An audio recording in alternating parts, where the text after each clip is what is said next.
¿Cómo vamos a hacer casos concretos? Yo no voy a poner nada aquí en la pantalla. Yo quiero que ustedes se imaginen todo. La creatividad, la imaginación es la base de todo. No podemos tener las imágenes ya hechas. Yo quiero que pensamos juntos, soñamos juntos y concretizamos juntos. Primero quiero, ¿dónde está Carlos Bernal? Carlos. Bueno, Carlos, ponte un poco más para acá. Si usted tiene preguntas, dudas, quiere dirección, quiere un correo, quiere lo que sea, un teléfono, un WhatsApp, habla con Carlos. Porque si todos vienen a mí, yo no puedo responder. Ese es Carlos Bernal, ¿ok? Gracias, Carlos. Amigo de hace tantos años, es muy importante tener equipos. Los casos concretos. ¿Me permiten tomar un caso desagradable o quieren casos agradables? Nosotros tenemos que hablar de todo y todo quiere, entre otros, decir hablar de las cosas que no queremos hablar. Minería de oro, ilegal. ¿Ustedes piensan que hay una posibilidad de transformar la minería ilegal en algo sostenible? ¿Usted piensa que es posible?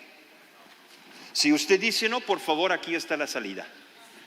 Ahí. Porque yo solamente quiero tener gente en la mesa, en este auditorio, que piense que sí es posible. Paso número 1 en la transición ecológica. Sí es posible. Porque si ya decidimos que no es posible, no es posible. ¿De acuerdo? Segundo, cuando yo miro y cuando yo visité en Huacha, cuando yo visité los sitios peores de Colombia en Baja Cauca, Huácharos, sí. Cuando yo estuve allá y vi el desastre de la minería ilegal con mercurio, yo no soy capaz de criticar ni de atacar. Yo no llamo a Greenpeace para decir que hagamos campaña contra. Yo quiero encontrar la solución. Y yo pienso que esto es muy importante. Tenemos que pensar en la sostenibilidad, en los casos, los peores casos, y transformarlas. Transformarlas en una nueva realidad. Y por eso necesitamos gente que no tiene experiencia con la minería. Porque todos que están adentro lo hacen mal. Y no vamos a decir los que están haciéndolo mal, lo que nosotros queremos, que juntos hacemos mejor. Y estamos de acuerdo, como está la minería ilegal del oro, no puede ser peor. Es imposible. Por eso pensamos de manera muy concreta. Y somos también realistas en el mundo de la sociología, de la política. En la sociología hay un factum que es duro. Si es ilegal, ¿quiere decir que no se hace? No. Si es ilegal, se hace de manera ilegal. ¿Cuál es el porcentaje de oro que sale de Colombia que es legal comparado con el porcentaje de oro de Colombia que sale ilegal? Lamentablemente hay más que sale ilegal que legal. Otra vez yo repito, no estoy en contra, quiero que nosotros pensamos cómo lo convertimos. Y todo depende de lo que yo llamo la economía azul. Economía azul es que tenemos que generar valor agregado con lo que tenemos. Valor agregado con lo que tenemos quiere decir que tenemos que salir del mundo pequeño de oro y tenemos que imaginarle un ecosistema, que es difícil cuando ves el estado de estos terrenos.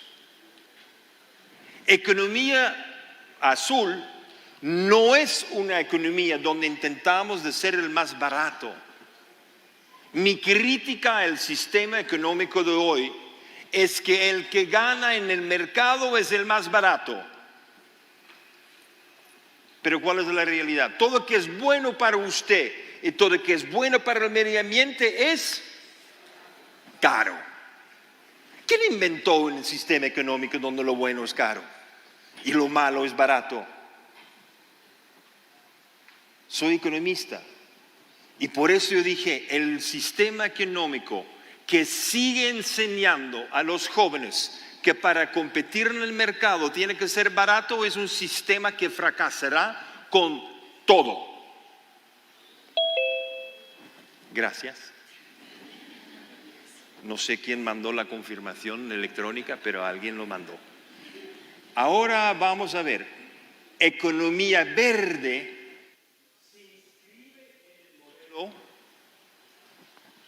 Tenemos, sí, el de economía verde se inscribe en el modelo económico de lo que es barato, compite. Economía azul se inscribe en la lógica que yo voy a aprovechar todo que tengo para responder a las necesidades básicas de todo aquí. ¿Ustedes ven la diferencia?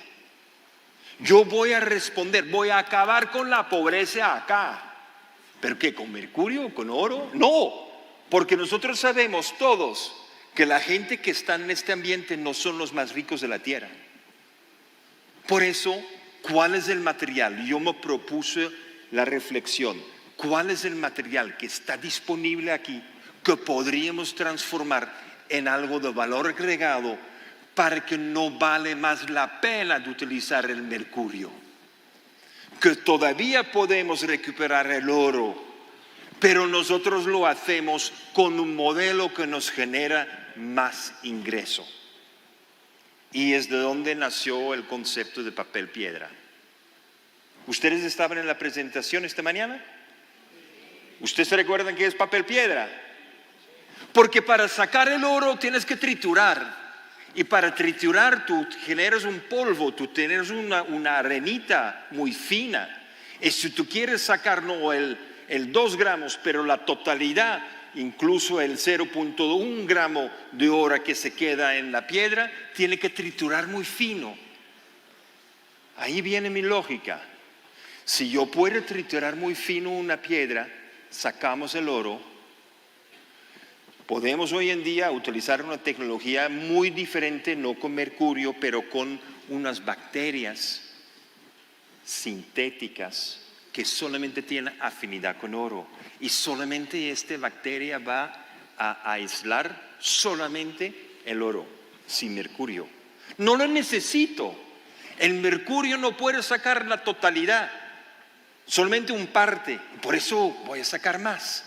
Pero si yo tengo la piedra triturada, ¿yo puedo hacer qué? Papel de piedra.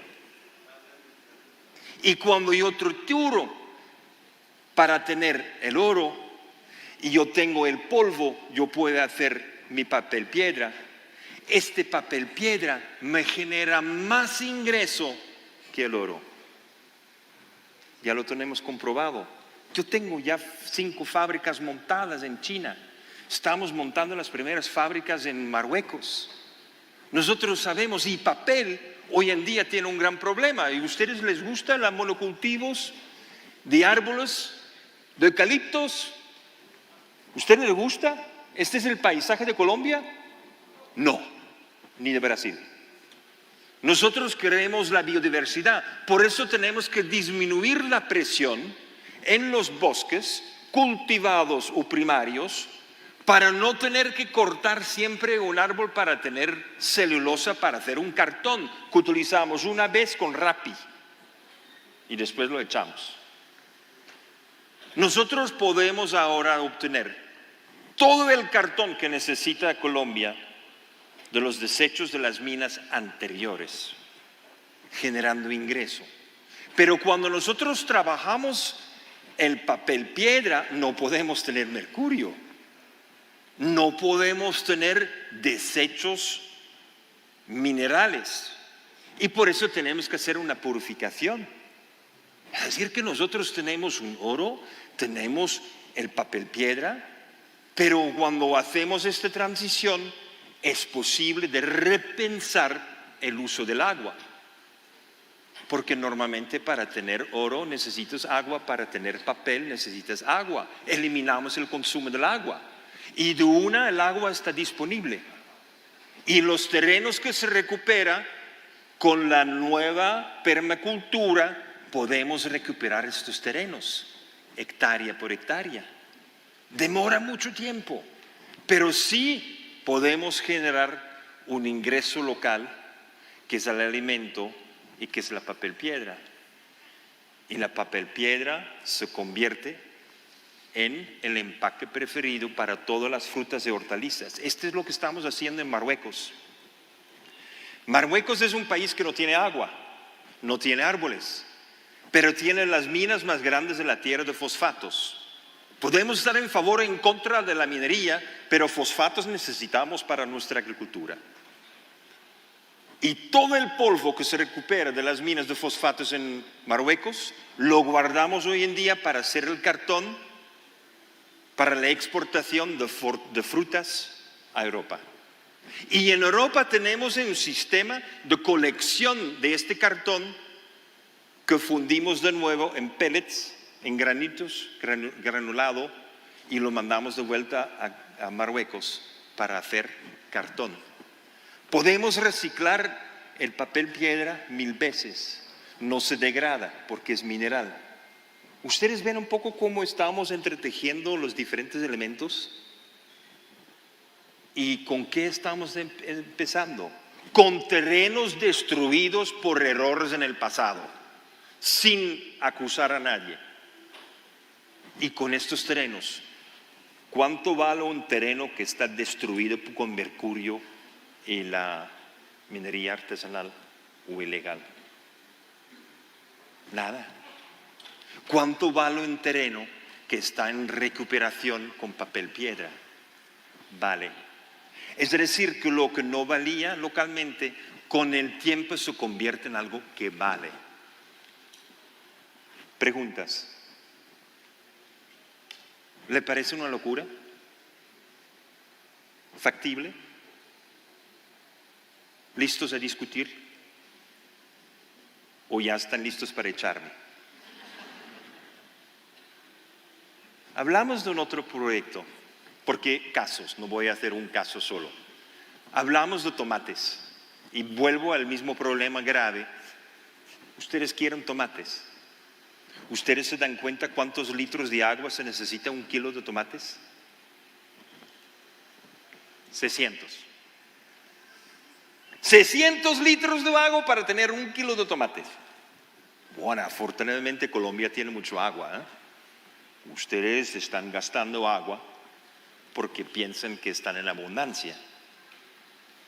Lanzamos un proyecto en una vieja mina en el sur de Australia, en Port Augusta, South Australia. Y allá querían lanzar agricultura. Primero, agricultura en terreno de vieja minería no lo recomiendo. Por eso tiene que ser hidropónico. Tiene que ser de otra técnica que no tiene contacto directo con la tierra. Pero es una zona al sur de Australia donde no tienen agua. Y dije, ¿quién dijo que no hay agua?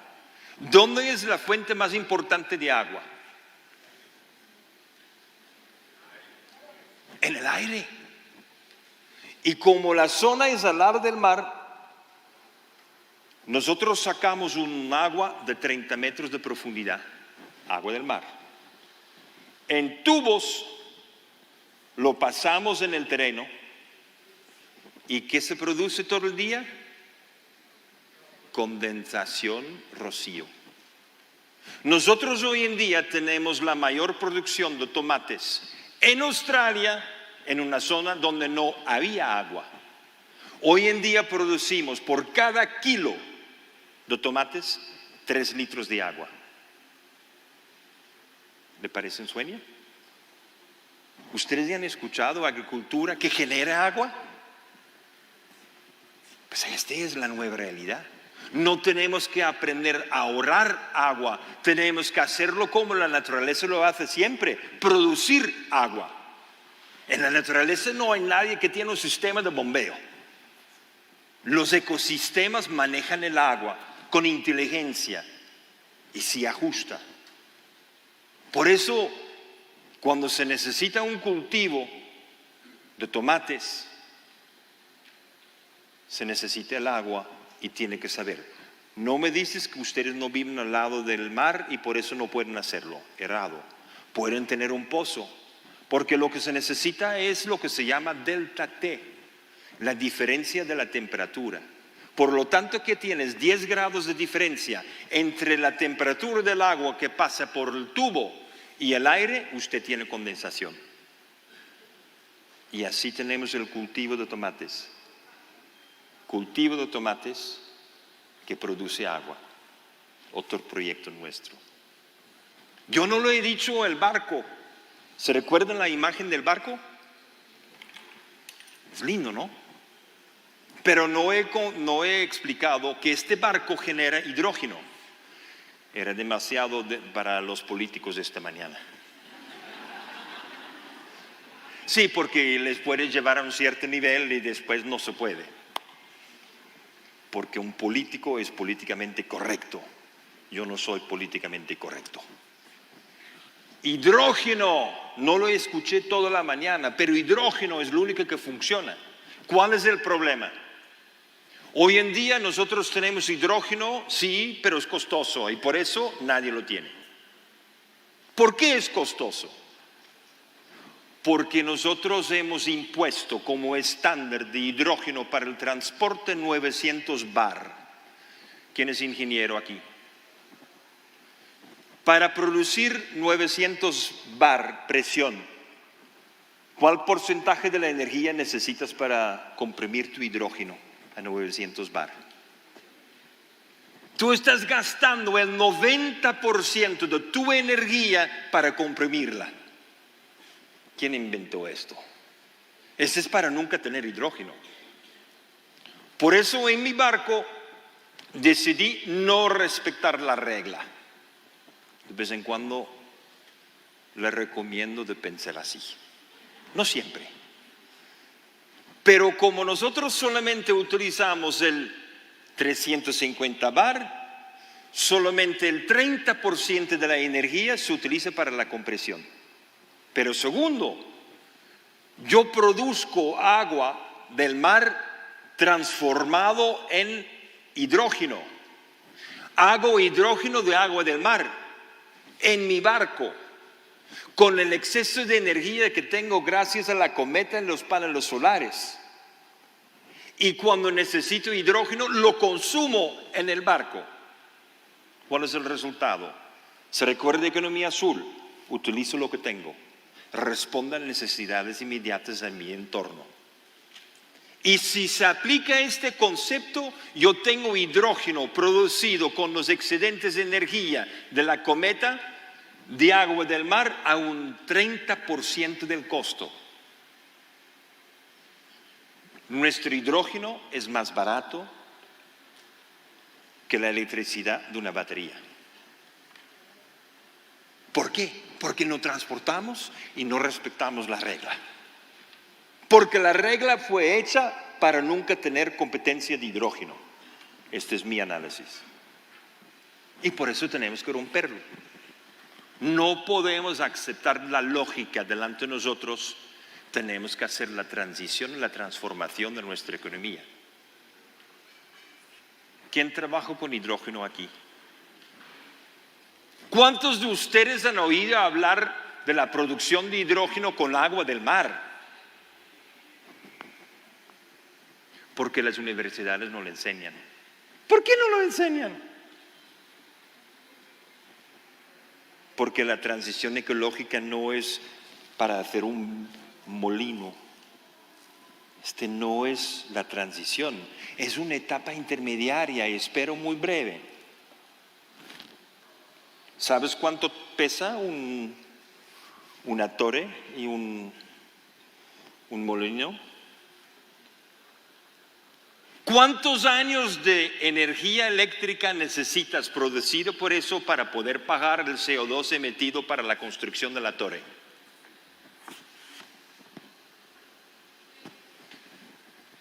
En algunos casos son 5 o 6 años, en otros son 20 años, en otros son 2.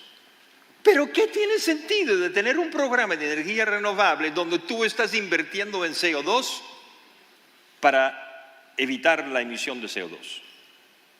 ¿Quién es el ingeniero que se inventó un molino donde tú fijas y cuando el viento que pasa para encima no tienes nada? No hay ningún molino que está funcionando a 100%, porque el viento no siempre está ahí. Pero cuando yo tengo una cometa y yo pongo la cometa en una cuerdita de 200 hasta 800 metros, yo siempre tengo viento. ¿Cuál es la diferencia en el costo de producción cuando tú tienes viento 24 horas al día, 7 días de la semana, todas las semanas del año? Tú tienes una reducción del costo. ¿Pero qué estás utilizando? Vuelvo a la filosofía de la economía azul. Yo utilizo lo que está localmente disponible, pero con innovación, con creatividad, no aceptando. Pues el gran problema de la técnica del viento que recoge la fuerza de la cometa es que la fuerza del viento no es siempre igual. ¿Cuál es el instrumento inventado para tener siempre la misma fuerza? ¿Usted se recuerda del reloj cucú? Cucú, cucú. ¿Sí? ¿Cómo se llama en español? ¿Cómo dicen ustedes? ¿Reloj cucú? ¿Sí? Cucú. Bueno. Cuando usted tiene un reloj cucú, tiene que jalar un peso de 750 gramos para arriba. Y esta fuerza es 2 segundos, 3 segundos. Y durante 8 días se transforma la fuerza para arriba, se transforma en una fuerza de 1 segundo igual todo el tiempo. Se inventaron los alemanes, no los suizos, fueron los alemanes. Lo inventaron en 1635. La misma técnica del reloj cucú lo utilizamos hoy en día en nuestro barco para tener siempre la misma fuerza energética distribuida. ¿Cómo le parece? Una cometa inventado por Polinesia hace 8.000 años. Un yo-yo inventado por los griegos hace 2.500 años. Y un reloj cucú inventado por los alemanes. Los tres juntos con inteligencia artificial te da la fuente energética permanente con viento. ¿Por qué no todo el mundo lo tiene? Pues tenemos los primeros permisos en Alemania. Segundo serie de permisos lo tenemos en una isla, Mauritius. Nuestro objetivo es que toda comunidad que tiene el derecho de utilizar el aire allá para arriba, que puede tener autosuficiencia energética. Pero ¿qué pasa cuando tú estás generando demasiada energía 24 horas al día? ¿Para dónde vas? Lo metes en hidrógeno. Y el hidrógeno local que lo utilizas localmente. Ustedes ven la dinámica.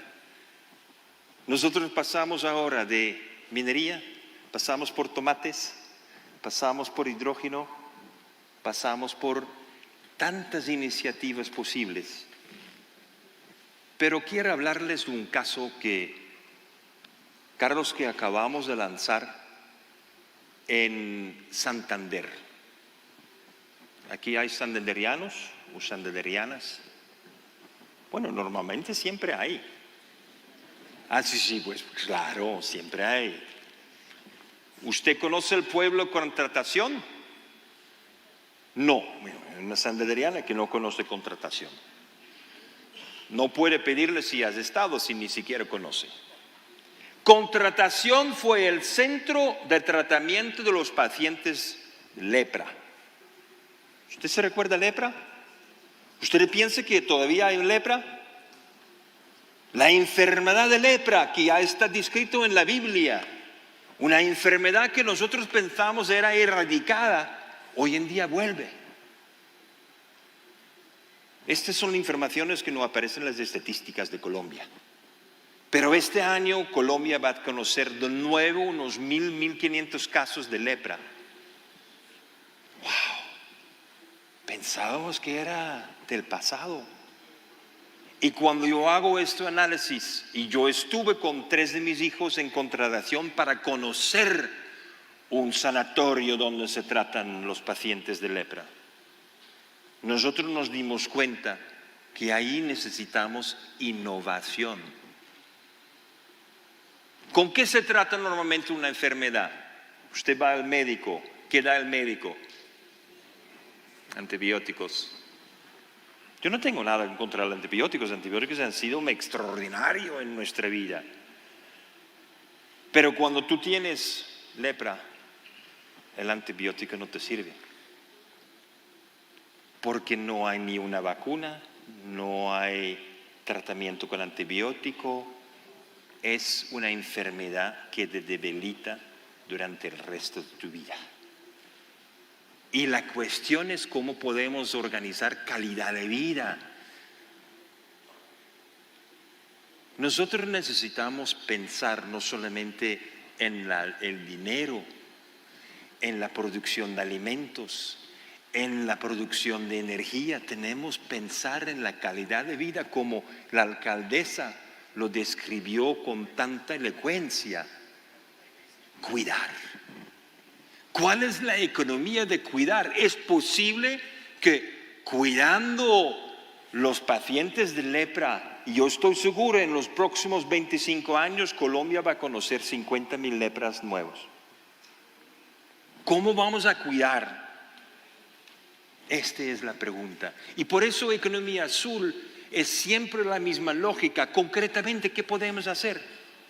Y afortunadamente, yo pude ir a contratación con un gran amigo, el doctor Hilderman Pedraza, que es uno de los grandes expertos internacionales de la larvaterapia. ¿Usted conoce la larvaterapia? Son larvas de moscas que se meten en tu herida y comen todas las células necrofílicas, las células muertas, para que las buenas puedan crecer. Que normalmente limpiamos, pero cuando tú limpias, tú quitas también las buenas nuevas células. Y es por eso que la más alta incidencia de amputaciones en Colombia hoy en día todavía es en ese centro sanatorio de lepra.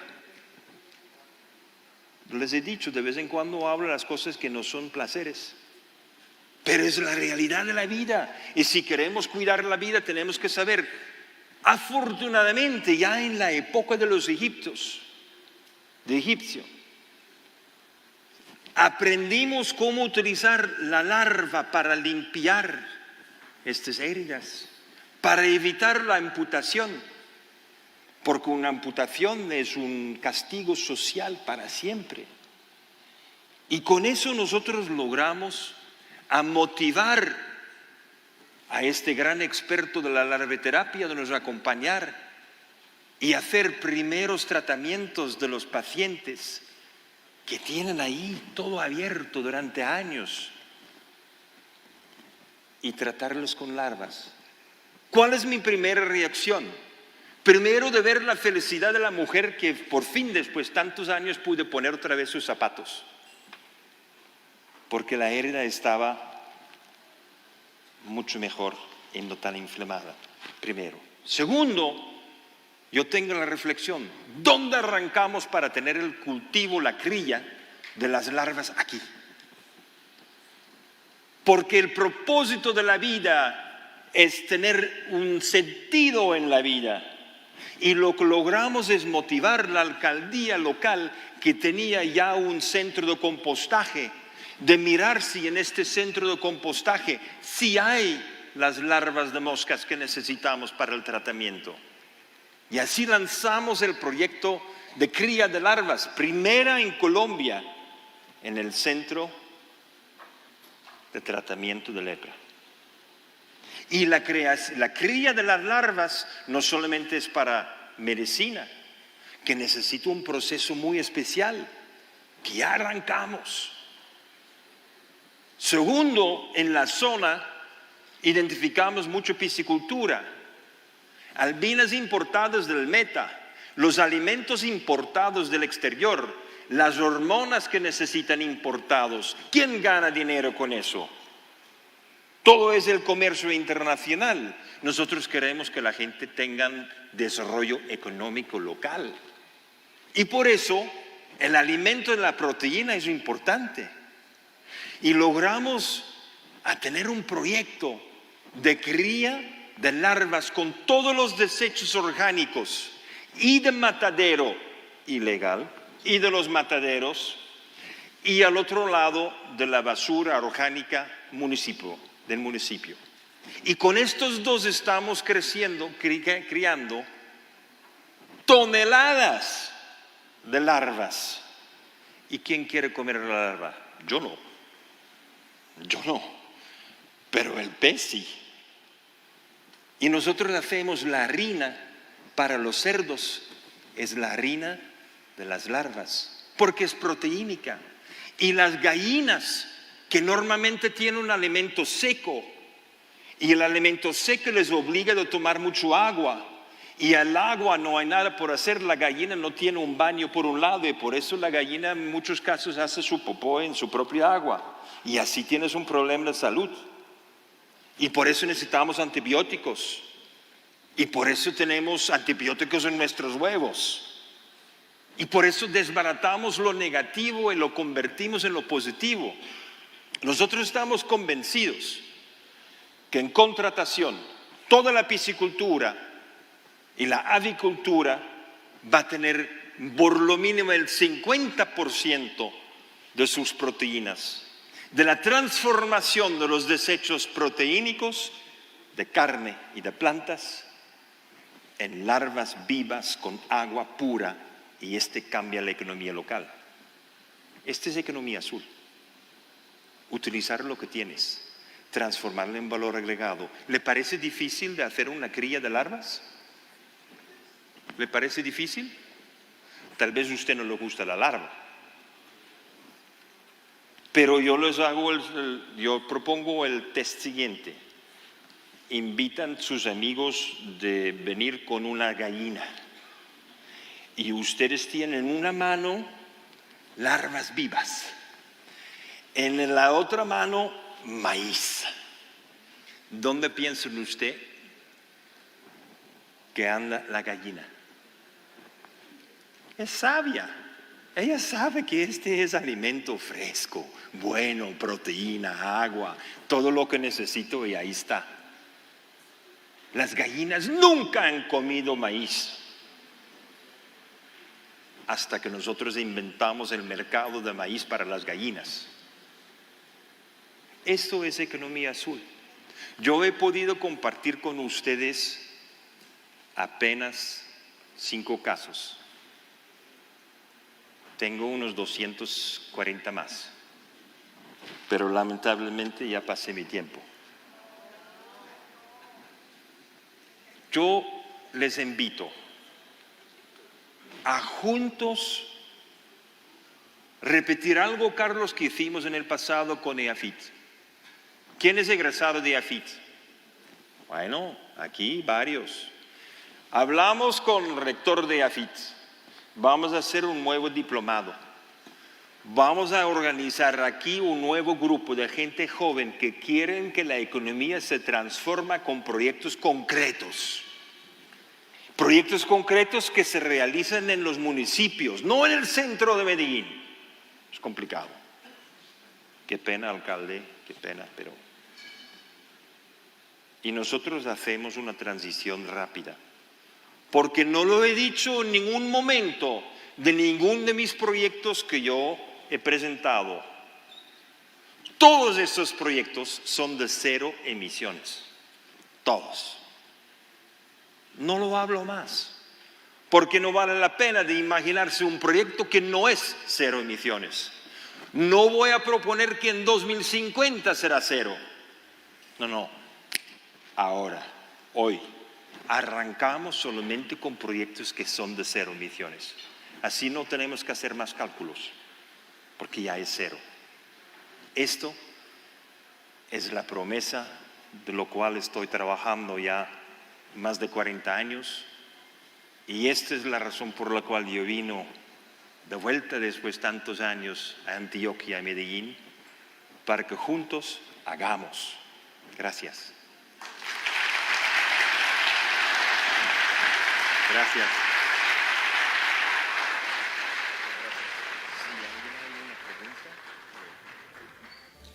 Fuerte ese aplauso otra vez para Gunter Pauli. Muchas gracias por esta ponencia. Y bueno, él me ha dicho que si alguien tiene alguna pregunta, solamente una pregunta, porque por tiempo necesitamos ir avanzando.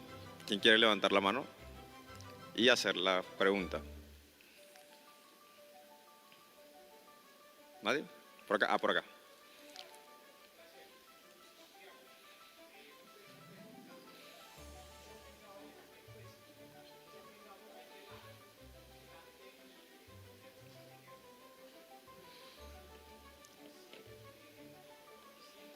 Lo repito después.